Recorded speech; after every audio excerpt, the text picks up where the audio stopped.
Okay, welcome everyone. We're going to discuss something in the parsha. It relates to some of our previous discussions about our generation being a generation that takes darkness and turns it over. And shtus we discussed last time, right? Yeah. We all have stupidity, and this generation we're not meant to be normal. If we're crazy, we're meant to utilize that and harness it and to become crazy good. Crazy rich. Who wants to be normal anyways these days? Right? This is the mandate of our generation, and even the secular world seems to get this at this point. In a different flavor, but the same concept. That normal just means being relative, which means you never really get anywhere.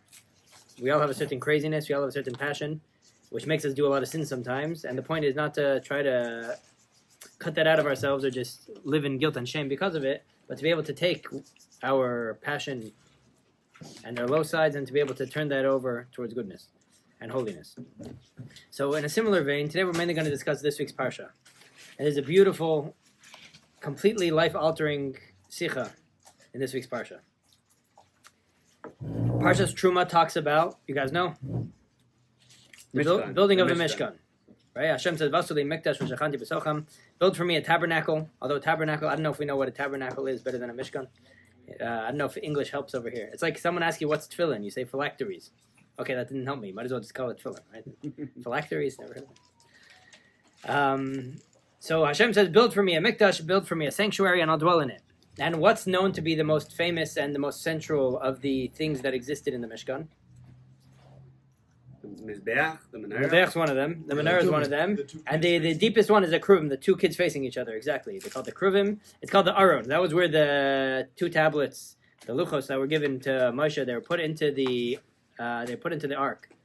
So this ark was literally in the Kodesh HaKadoshim. No one was allowed to enter that room. It was so holy. It was the innermost chamber. Only the Kohen Gadol on Yom Kippur was allowed to enter that room where the what do they call them in English? The cherubs? How do you pronounce it? Cherubs? Yes. So. Yeah. Okay. So the Aron with the two cherubs over there. And that was known to be the holiest part of the Mishkan. There's something very interesting in the Rambam. The Rambam is a famous book. Actually, today we're going to celebrate a Siyam Rambam at 7 o'clock in Shul, 292 Norton. Hope to see you all there. The Rebbe instituted learning daily Rambam. The book of Rambam is about what? What's so special about the book of Rambam? It's an extremely unique book that there's almost no parallel to. There's no exact parallel to. Why did the Rebbe make such a big deal about learning Rambam? So the Rambam is a unique book. It's a halacha book. It says all of Jewish laws. What other book talks about all Jewish laws? Shulchan Aruch. There's a big difference between Shulchan Aruch and the Rambam. Shulchan Aruch talks about all Jewish laws that are relevant for these days.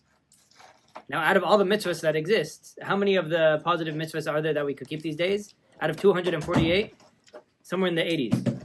So most of the mitzvahs now, when there's no holy temple, when we're not living in Israel, we can't do most of the mitzvahs. So Shulchan Aruch only speaks about the laws of a very limited section of Judaism. The Rambam, it speaks about all the main laws across the entire gamut and spectrum of Judaism. All 613 mitzvahs, all of the laws. He says all you need to know to be a Jew, to know everything in Judaism, is take a Chumash, read the Chumash, and take my book Rambam and read it, and you know the whole Judaism. So this is the Rambam's book. It's a book of law. Now, why I keep stressing that it's a book of law is because the Rambam does something very unique when he's discussing this Aron.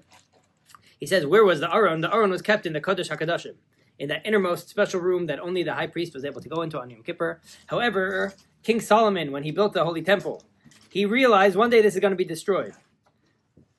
So he made underground tunnels and twisted pathways deep into the Temple Mount in order to put the Aron over there when the temple will be destroyed so that it will be preserved.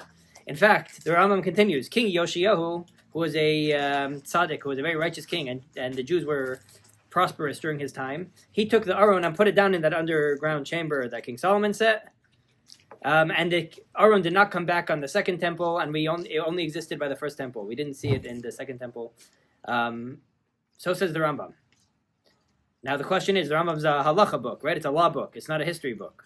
So if the Rambam's saying the laws about how you need to build the holy temple, and you need to put an Aron, and where you need to put the Aron, why is he saying that King Solomon built underground tunnels in order to put the Aron over there?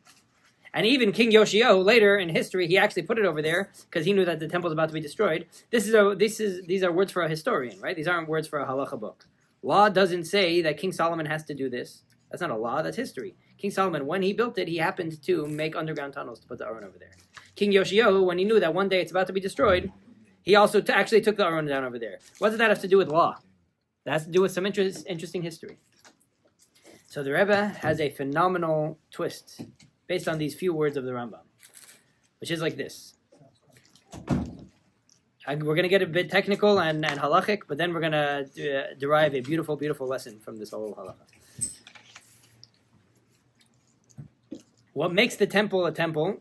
The Aron wasn't just another artifact in a temple. Okay? Let's say you have a home without a kitchen. Is that a home without a kitchen, or is that not a home? Not a home. It's not a home. If you have a house without no couches, chairs, or beds. No heat. Right? So certain things, if you don't have a ping pong table in your house, it's still a house. Really? It's a house lacking a ping pong table. Some would argue. Even if you don't have a microwave. You have an oven, you don't have a microwave. So you're lacking something, but you still have a home. But if you're a home that has no beds and has no chairs, that's not even called a house yet. Right? Certain things are certain kalim, vessels, Essential. utilities, things that you need in the house are just essential, that without it, it's not a house. So the Aron is the innermost object in the temple, which is literally where God's presence was felt. Without this, there's no holy temple, right? It's not like a microwave. It's like the entire kitchen. Now, in the second temple, there was no Aron. So how do we have a temple? How do we have a second temple if there was no Aron over there? So the Rambam tells us something interesting. King Solomon built the temple, and as he built the temple with a location for the Aron, he built a second location for the Aron.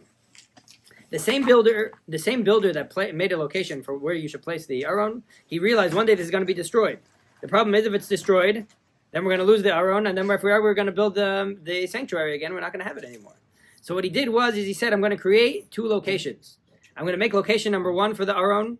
One Holy of Holies is going to be where you place the Aron, and there's going to be a second Holy of Holies underground. That way, when the temple gets destroyed and we need to hide the Aron, it doesn't go to it hasn't been removed from its place. L'chatchila, to begin with, there's a second place for it. There's a place for the Aron when the temple exists, and there's a place for the Aron when the temple gets destroyed. And don't think that when the temple gets destroyed, the Aron has to leave its place. The builder of the temple made a second place, that this will be considered its Holy of Holies. That's why the Rambam says that King Yoshiyahu, who had a good time, he was a good king of Israel, and Judaism was actually flourishing in his time. Why did he take the Aron and put it down underground? If all it is a secondary default location, so that we're not going to lose it when it gets destroyed. If in his times things were good, why would he put it over there? It must mean that it's not a secondary place. There's two holies of holies. One is when you get to see the Aron, and one is the Aron that's underground. And it's no less of a location for the Aron. Now, this sounds a little bit technical, right? But I want to translate this to life a little bit. God gives us all an Aron. The Aron is considered to be the innermost soul of the Jew. Just like that's a place where God's presence is felt in the holy temple, that's a place where God's presence is felt in our hearts. Now, usually, it's easy to feel that when our temple is erect, right? When our life is good, when we're successful, when life's looking good, we get to feel ourselves. We get to see hashkacha pratis. We don't challenge, where's God in this moment? I know, I feel him in me. Sometimes we feel spiritually on. But sometimes we make mistakes, and sometimes life around us shatters. And at that point we think, now what happened? God left us to the dust. So this halacha is teaching us, don't think that the Aron only exists when you see it. And then what happens in our lives? What happens in our lives when things start falling apart? Usually we just feel like we've shattered, right? We're now in b'diavad mode. We're no longer in the chatchila mode, now we're in b'diavad mode. In other words, I was building up a life for myself. Now I lost my life, so now I need to build a secondary life. That's usually how one would feel when their plans don't go when their life plans don't go as planned. But what this halacha is telling us is the Aron doesn't only exist in location number one, and then when that gets destroyed, you have a secondary location. The same builder that built location number one built location number two. In other words, the same God that gave you your life and gave you your soul to exist and to radiate when things are good, your same soul and your same mission in life exists when things go bad. And you're no less yourself. Just like that holy ark where God's presence was with the two cherubs, it was no less Aron when it was in its secondary location. It was no less in its place. It has its place when it's meant to be shown, and it has its place when it's meant to be underground. But that's still its place. In other words, the temple was never destroyed. If this is the whole kitchen of the Aron, if this is the whole kitchen of the temple, maybe the structure of the temple was destroyed, but the inner heart of the temple, which was the Aron, went underground. That still remains fully intact. Is the Aron right now in the Kodesh HaKodashim? It's right now underground. Is it in the Kodesh HaKodashim?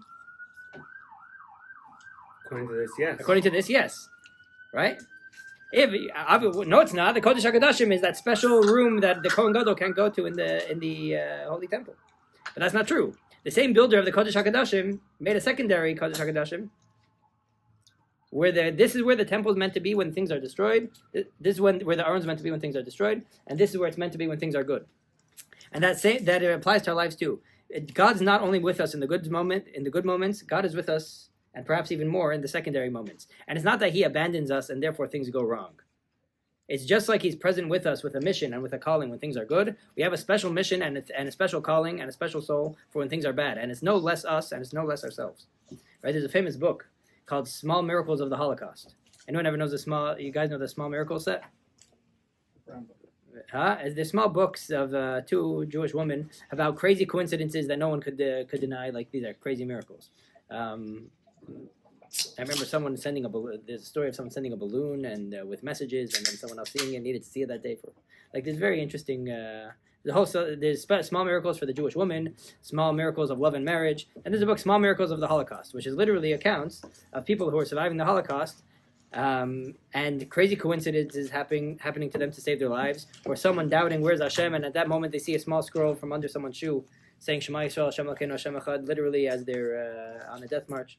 And as it's known, or anyone that's read the stories and the accounts of those that survived, anyone that survived literally had extremely open miracles. Edith Eger and her sister, they were about to die. They're sitting there in a forest or in a bed of grass with no food for days. They're about to go. There were some soldiers coming by. They just saw a bunch of corpses, and they kept going until the sun gleamed off of a tuna can, or there was some closed can. They had some food even next to them. They couldn't even open it.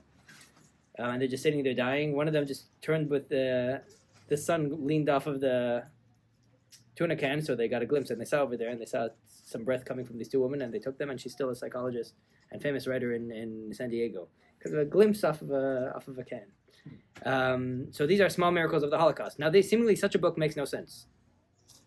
In the Holocaust, 6 million Jews were being gassed or killed. So it seems like God's not present. But then you have a whole book of small miracles of the Holocaust, or anyone that knows any Holocaust survivors, that God was very there and attentive. And this comes to prove that point, which is that it's not that God's with us in the good moments and He abandons us in the bad moments. We're not left to when things fall apart. We're placed into a special place where things fall apart, where we have a special, unique shlichus, and we're no less ourselves, we're no less capable, and we're no less connected to Hashem, and in fact, we're perhaps even more connected to Hashem in those moments. These are the downs are premeditated, and the ups could only happen sometimes with those downs. Sometimes we can only find the Kodesh HaKodashim when we look beyond the structure of the Holy Temple. When that falls apart, then we get to see the everlastingness of the Aron.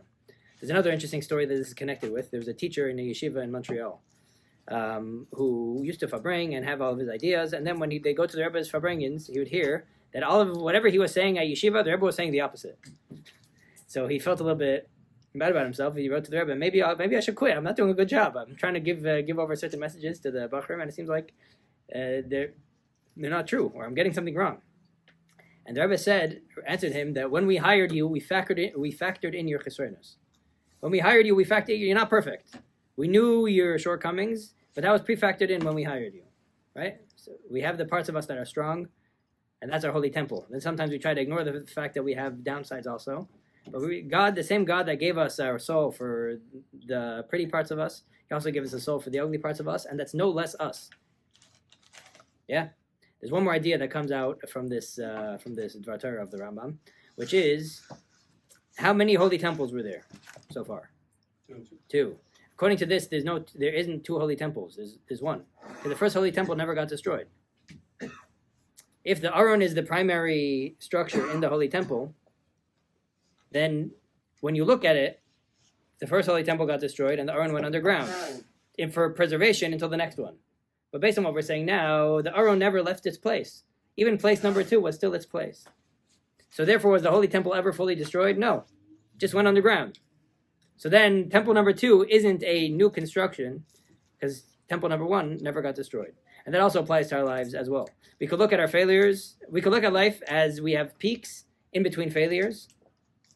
And then I build up project number 1, it falls. And then I need to start building up project number 2. Or I have ambition number 1 in life, what I want it to look like, then that falls, and I need to build person number 2. Or I could look that person number 1 always was meant to look a certain way. We have a mission in life. That mission has hills and the mission has valleys. But it's not that there's 2 separate temples. The temple number 1 never got destroyed. As Winston Churchill says, success means going from failure to failure without losing steam in between. The failure is part of the success. Part of the building of the temple is that the Aron needs to go underground for a moment, but the temple is still never destroyed. It hasn't been defaulted to a new area because the temple was destroyed. Temple number 1 is still fully in existence. Maybe I don't see it as much, but the same builder of the temple put the Aron from in location number 1 to location number 2, and therefore temple number 2 is not a sad replica of temple number 1, but it is its continuum. So these are some very deep lessons that we could take from the Parsha and from the Rambam about how to view life when things go wrong. God's no less with us. He's still more with us. We don't lose ourselves. Perhaps when we think we lose ourselves, we could really find ourselves. Because that's when our ego dies. That's when our false expectations of life shatter. And then we stop asking, what do we want from life? And we start asking, what does life want from us? Or what we wanted from God. Now we start asking, what does God want from me? Because I realize whatever I thought life was about falls apart. So now maybe I get to find my Aron Kodesh specifically when the walls fall down. And we should lean into, we don't want those moments to happen. When those moments happen, we should lean into them and realize that the Aron Kodesh is still there. God didn't forsake us, but the same builder that built us up for success built us up for these fails and gave us a special shlichus over there. And then from there, we could call to build temple number 2. And it's just a failure that's there to lead to the next success. So we're saying that when failure and when we're at a moment of down, now what? What's the how do you the point is how to embrace that? Yeah. The point is that doesn't mean that my life has been canceled and shattered or that I'm lonely. That means that right now God is very attentive to me. That means just like when I was successful, I felt like I had a shlichus, I felt like I had things that I could do in life. Right now, there's things that I could do in life. And maybe it means picking up the pieces, but right now, it's no less of a calling. Calling number 1 was build up this house. Calling number 2, clean up the mess. It's not like that. Calling number 2 is the same holy shlichus. And the same, carries the same holiness and the same dignity as shlichus number 1. It's harder to see. Huh? It's much harder to see. The first Aron you get to see in a beautiful golden room. The second one's sitting there in the temple. But actually, the first one, if the Aron only exists in room number 1, then it's very temporary, because at some point it gets destroyed. But if I could find the Aron in place number 2, if I could look at my failures as just springboards for success, and look at my failures as a place of shlichus, then life could never go wrong. The second Aron is everlasting. The first one is very temporary and flimsy, and is based on circumstantial success. Aron number 2 tells me even when life sucks, God's watching me, and He's giving me the koiches right now, and a special calling to shine through my darkness, and to radiate something infinite, not to radiate my own ego. My ego's gone. Life fell apart. Now I get to radiate something infinite, something that doesn't crack when the rest of me cracks. And that's the Aron, and from there builds Aron number 2, which actually lasts even longer than Aron number 1. It's very deep. Awesome. Thank you, Avi, for hosting. Thank you.